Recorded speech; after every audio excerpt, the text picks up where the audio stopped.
Hello, I'm Nito Cobain. Welcome to Side by Side. My guest today is a philanthropist and an entrepreneur. He learned about the importance of kindness and humor from his father, who was a Holocaust survivor. Those traits became synonymous with who he is as a leader. You may know him as the creator of Kind, the fastest growing snack company in the nation. But that is just part of who he is. Today, you and I will meet Daniel Lubetzky. Funding for Side by Side with Nito Cobain is made possible by... Here's to those that rise and shine, to friendly faces doing more than their part, and to those who still enjoy the little things. You make it feel like home. Ashley Home Store. This is home. The Bud Group is a company of everyday leaders making a difference by providing facility solutions through customized janitorial, landscape, and maintenance services.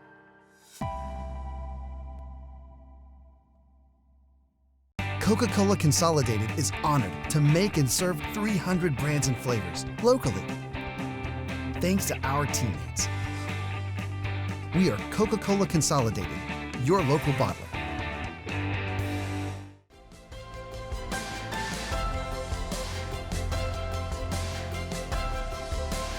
Daniel Lubetzky, welcome to Side by Side. I got to tell you, my friend, I've spent half my net assets buying your product, Kind Snacks.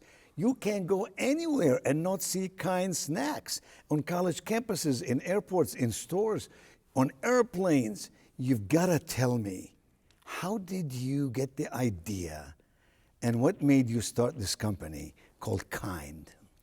Thank you, Dr. Cobain. It's an honor to be here with you. The idea came because I had started a company before then called Peaceworks to bring neighbors together, to use business through economic cooperation. And through that company, I had kind of learned the natural food business, but I was very frustrated that when I was going up and down the streets selling my products and I needed a healthy snack, I couldn't find something that I could feel good about. So I had the idea to create a product that was versatile, that could travel with you, that was nutritionally dense, healthy, and tasty, and that's how it all began. And why did you call it Kind?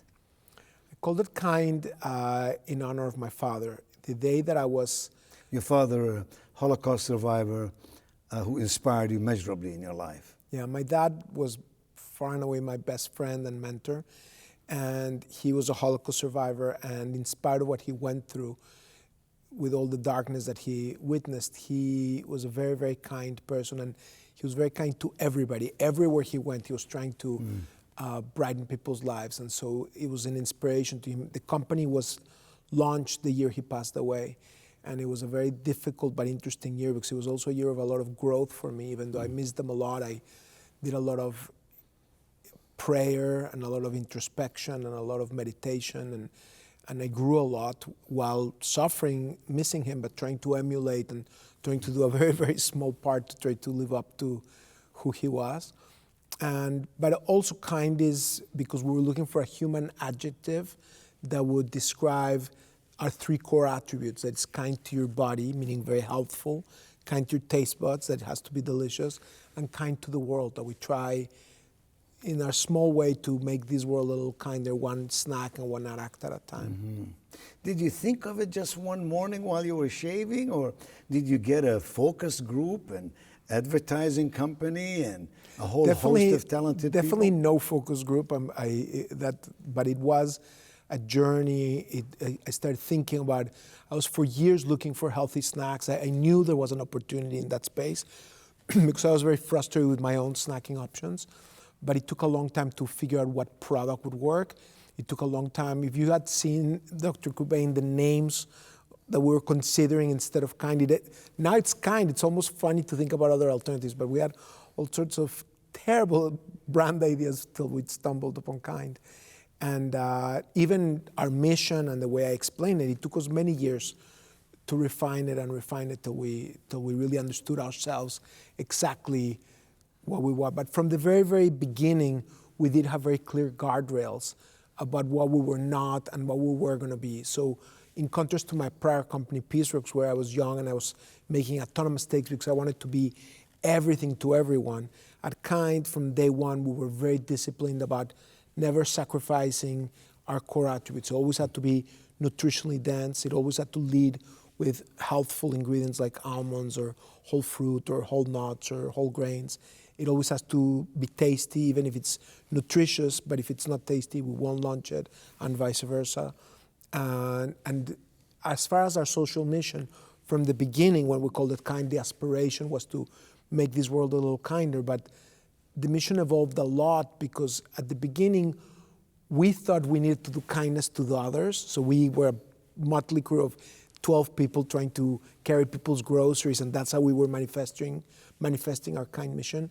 And then we realized that it was much more powerful to help others unleash their kindness and to create a kind movement. And that's when it really took off. And what year did you start? What year was the company founded? The company was conceived in 2003, and we started selling in 2004. So Daniel, this is amazing. 2003, just a mere 2 decades ago, and now you literally can go anywhere and not see a kind bar somewhere. And I actually hold this bar in every speech I give because I quote you from your wonderful book, which is titled Be Kind, yes? Do the kind thing. Do the kind thing. And I talk about the fact that you are not an optimist, you are an actionist. And I quote you, talking about the difference from your book. But everybody recognizes the brand. That's a phenomenon. How did you do that? Well, in terms of the first question you asked about how did we get so widely spread, it really was hard work, day in, day out, creating a commitment and a culture where I was on a date with my wife and I would pass a supermarket. Do you mind just 2 minutes to check if the products are on the shelves? And she was very patient and loving and encouraging our team to do the same. And for everybody to just always be thinking, are we in the right set? Are we? So it was just a lot of knocking on doors, walking up and down the streets, waking up at 6, 7 a.m. in the morning. It was not like a overnight success. It was, people felt it that way because eventually they started discovering it, but it was a lot of hard work. And then really the biggest part of the success, I think, is the product, that the standards of quality are very high. I mean, the number one ingredient in our products are almonds, or very nutritionally dense and expensive ingredients, compared to all competitors whose number one ingredient might be sugar or some form of like filler. And the costs there are 19 cents per pound, ours are $3 per pound. So people can sense the difference in terms of quality. And I think ultimately, the market is not swift. It takes a while for the inertia of the prior entrants to move out, but eventually it is an efficient market, and eventually the products that are on the shelves are the ones that consumers want. And so we kept winning and winning, and we need to stay awake every day because other people now have the same passion that I had 20 years ago, and they're trying to get in. And so you need to make sure that you maintain that entrepreneurial hunger. We call it hungry hunting, to try to really sniff out those opportunities and never get complacent. And you've, somewhere I've read or I've heard you speak about the 3 C's of entrepreneurship. What are those? The 3 C's are about when you're thinking of launching a venture, how do you conceive of a venture? There are 3 very distinct phases. There's the creative, the critic, and the crusader. And if you mangle them and mix them up, you're going to end up with a mess. You have to separate them. The creative process is where nothing other than innovation has to be on your mind. You have to come up with disruptive ideas. And if people think they're stupid, that's probably even better. You have to encourage that creativity. Then, once you've come up with a really, really disruptive idea that really questions and challenges assumptions, you need to enter the critical phase. And then at that time, you need to literally change your hats and your mindset and be your own worst critic and really kick it around and say, okay, this was a really creative idea, but will it work? Can I stand up to the competition? Does the consumer really want this creative idea? Does it fit? And is it really, really what the world needs? And can I actually execute it? And you need to be your own worst critic. And then if you go through that trial by fire and intellectual fire and you survive, then you need to flip the switch for the 3rd phase, and it's the crusader. Once you go to the 3rd phase, nobody can stop you. You have to make it work, and you cannot hesitate and start having doubts. You should listen and calibrate, but you need to get to the destination because it's going to take longer to get to your final journey to get to the destination, and you have to have the staying power to listen, to pivot, but to continue fighting till you break through. And along this journey, there is something we all know called risk. How does Daniel Lubetzky, especially in the early days, manage risk? So 2 answers to that, Nito. First of all, I'm lucky that I didn't know how hard it would be. And once I had one of my mentors tell me that he loved how naive I was, and I got very upset that he called me naive. And this was when I was starting the One Voice movement to empower moderates in the Middle East to fight against extremism. And he said, no, I don't mean it in a negative way. I mean it that if you knew how hard this journey was, maybe you wouldn't pursue it. But sometimes the power of not knowing is what's going to propel you to actually try it.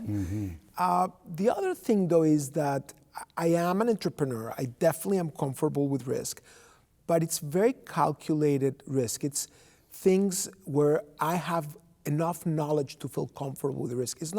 I'm not gambling. I'm not just, I'm thinking strategically, and then I have enough confidence in myself to try to pursue, and I'm just going to work really, really hard and work harder. And so it is true that entrepreneurs tend to have much greater comfort with risk, but the good entrepreneurs are not just going to be gamblers. They're actually going to think very carefully about how to maximize the chances of success. And how to deal with the worst thing that can happen. And prepare for the worst. And some of my transactions always have some sort of like hedge, or they were designed to hopefully maximize the upside and limit the downside. What drives you? I think what drives you. I've watched you very carefully. I've watched you receive a major award with the Horatio Alger Association of Distinguished Americans. I've read your story. I've read your book. You have this inner desire to create positive change in the world.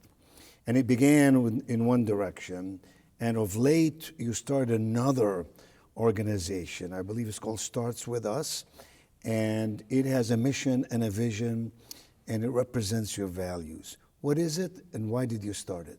Well, I'm very honored that you've agreed to be one of our founding partners in Starts With Us. And it's 125 foremost business leaders and incredible figures like Chef Jose Andres and Dr. Bernice King from the Martin Luther King Center, and will.i.am, and incredible business leaders.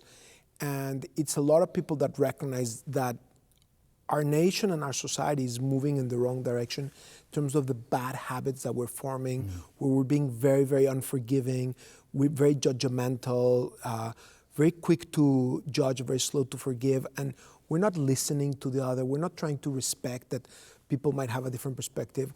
A lot of it has to do with how social media operates and makes us live in echo chambers and serve us algorithms for the stuff we want to hear rather than what we might need to hear.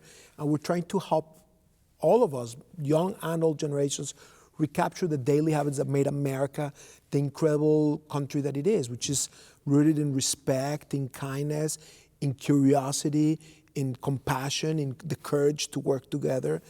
And it's about providing a toolkit for daily habits that will help all of us as individuals, our businesses, our families, and our nation operate the way we did the first couple hundred years, not the way it's been the last several years. And it's a lot from the lessons and the contrast of what I saw when I was building bridges. The common thread in everything I do is trying to build bridges because of what my father experienced and what I was taught when I was a little kid. And I think it really did traumatize me or shape me. And I promised myself that I would try to prevent what happened to my father from happening again. So every venture that I've launched has some element of trying to bring people together. And Starts With Us is in the United States because for many years I was working in the Middle East and I didn't realize that our nation is now about as divided as the places that we were trying to promote healing outside. And I think it's a very important point where all of us, every one of your viewers, needs to recognize that it starts with all of us starting to practice those daily habits. Because something that's interesting, Nito, is that in terms of values, we're actually much more aligned than people realize. Yes. And even if they deeply disagree with one another, they assume that their value set's different. But in fact, Americans from the left and from the right are very compassionate. Americans from the right and from the left want to help those people left behind. They want to help the other. They want a level playing field. They want fairness. They want freedom. And yes, there are some key differences, not to dismiss, but there's a lot of things that bring us together. And you know, I was raised in Mexico City, but I also, which was not a perfect democracy and still isn't, but I also lived a lot of my life thinking about what my father went through in the Holocaust. And so I do not take for granted democracy. You're also an immigrant, Yes. right? So I think we really, really value how powerful this nation is. Yes. And with all of its imperfections, it's kind of like, to paraphrase Churchill, it's the worst except for all other models. I mean, there's nothing better in terms of a nation that has done so good for the world. And with all of our mistakes that we've made, we just have so much to give. And we need to lead the nation, because if we don't, the rest of the world is going to be infected with all this division and fragmentation. Yeah, you know, what's amazing about you is that you have a great sense of awareness. You're aware of these issues. But more importantly, you've succeeded measurably in business. And now you're taking so much of your resources that you accrued in business to invest in making the world a better place and in creating awareness in others. You're an actionist. You're actionalizing what you believe in a way that I believe everybody can buy into it. I doubt anybody would say to you, no, it's not important to bring us together. It's not really important to build bridges. Who wants to do that? We all feel that way. And you've done a remarkable job. But the problem in this mission is, you're right, in some missions it's like, does this even make sense? Do they want it? No, in here, everybody wants it. Everybody recognizes the problem. Everybody agrees with the solution. But you know what's hard? Practicing it. Because when I talk to somebody, they will unavoidably agree, but then think the problem's on the other side. We did a survey, and I think it was 65% of Americans thought that Americans are too judgmental, but only 8% that they were too judgmental. 65% thought others are Other people judgmental, are. and they said, you're too judgmental, Yes. but I'm not. I'm judging that you're too judgmental.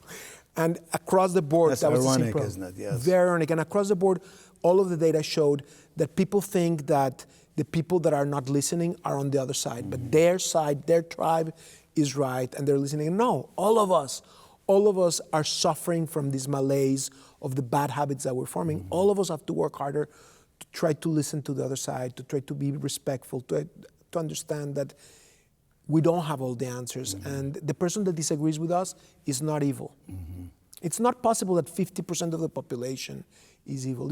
It's just not true. Yes. I mean, I've almost never met a person that I don't actually like, let alone think that they're a bad person. Sure. Well, you have a great growth mindset about it all, and that's why it works. But how is it that we change people's feelings? I mean, you were talking about beliefs, right? Beliefs lead to behaviors, lead to results. How do we change beliefs in people? Habits. I think we've been thinking about this for years. We need to change our habits. Start with little pieces. Like, if normally you read this newspaper, start trying to read a couple of newspaper articles from sources that you find uncomfortable, and try to find not just what you disagree with, which will be instinctive, but what you can agree on. Where are they making fair points? And then go to your sources and say, where can I find the holes in the way they're writing? What things are they not proving themselves out? Try to put yourself in the shoes of the person arguing the other side, and very slowly but surely learn to listen. And it's not because I want you to change who you are or your values or your perspective. You're actually going to be more effective in life if you understand the other side. But it's just, you know, I grew up here. I immigrated to America in 1984. And I remember seeing these incredibly iconic politicians that vehemently disagreed and fought with one another, and then went to dinner together and were best friends. And they were across the ideological aisle. Why can't we understand that that's possible, that you can have a deep disagreement on certain issues and still count them as friends? Why now people don't want their children to marry someone that comes from the other political party? So you're talking about civility, respect, right? Fairness, justice. Well, let's talk for a moment. You founded Kind. You're doing all of this good work that's philanthropic, it's stewardship. But you're also investing in other companies, like, is it called Somos? Somos? It's in North Carolina, this company, no? No, the one that's in North Carolina is Creative Snacks. We bought a factory. Creative Snacks. Yeah, in High Point Universities, near High Point University Yes. in High Point, North Carolina. We're very proud. We have a factory. We make Creative Snacks pretzels and a lot of Kind products. It's an incredible team. That's Creative Snacks. And then Somos is a Mexican food brand that the team is all over the United States and Mexico. And by the way, in your free time, you sometimes do a gig on Shark Tank. Yeah. How'd you get into that, and why would you get into that? They called me and they invited me, and I immediately said yes. My kids and I regularly watch it. I think it's a great platform to teach entrepreneurship because it's an entertaining way to teach young and old people a lot of concepts about business. And it's a tough thing to do. It's intellectually very stimulating. You're in this stage with 4 other sharks, and it's very real. It's not staged You at all. don't prepare for it.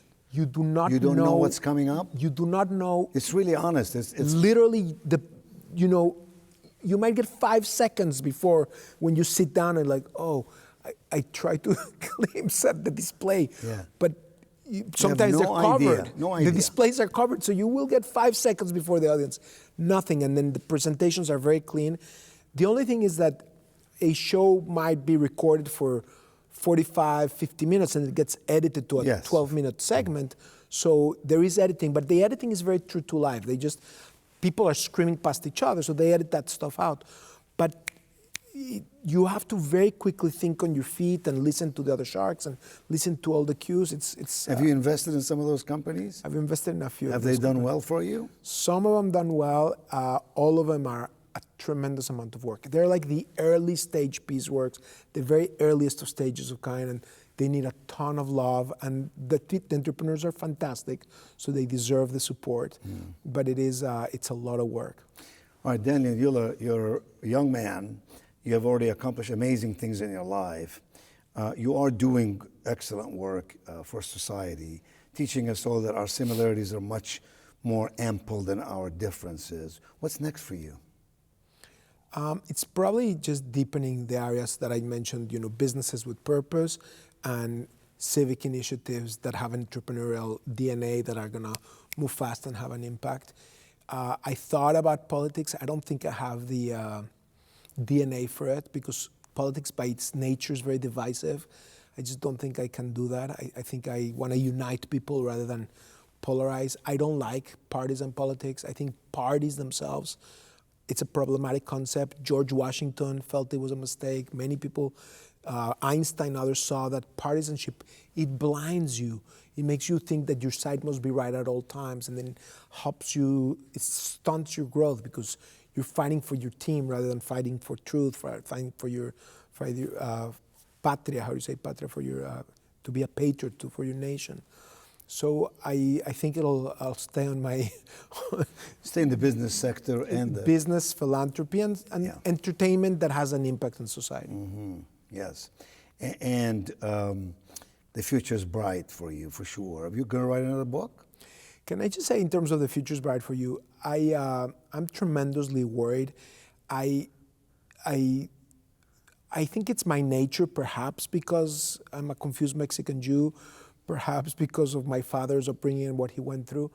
But I'm always worried, but I'm more worried now than I have ever been about where things are heading. The good news is what you said, that I don't just wallow in my suffering, I do something about it. And like you said, I'm an actionist. I try to not just be an optimist or a pessimist, which for me are limited terms because, okay, but what are you going to do about it? So Right. rather than see if the glass is half full or half empty, let's just fill up that glass.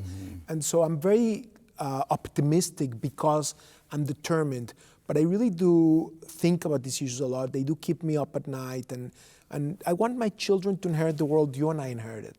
I mean, we're very blessed. America over the last 50, 70 years has helped expand democracy and freedom of thought and open markets and civility and the quest for knowledge. And all those things are under threat if we don't, all of us work together to to make sure that we don't take any of these things for granted and we invest Yeah. every day in one another. You told me not to say this, you can edit it out if you need to, but what I love about High Point University is that it's a premier life skill university because we need to learn how to relate to one another. This is at the fundamental building block of society. Yeah, it really is, and preparing for a future that's global, that's ever competitive, ever changing with technology and all the rest. The humanness becomes diluted if one is not careful. But you're doing your part, and you're inspiring us all to participate and be engaged and involved. And I thank you for that on behalf of all of us, and wish you the very best. Thank you for being with me today on Side by Side. Thank you, Nito. Thank you, Dr. Cobain.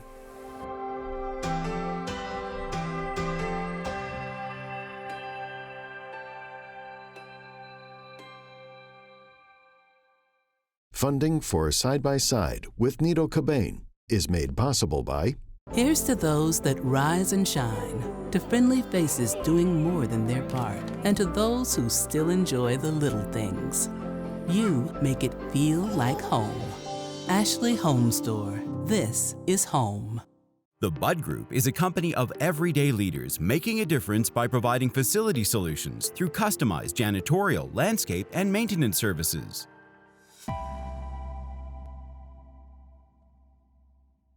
Coca-Cola Consolidated is honored to make and serve 300 brands and flavors locally.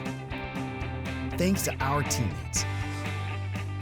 We are Coca-Cola Consolidated, your local bottler.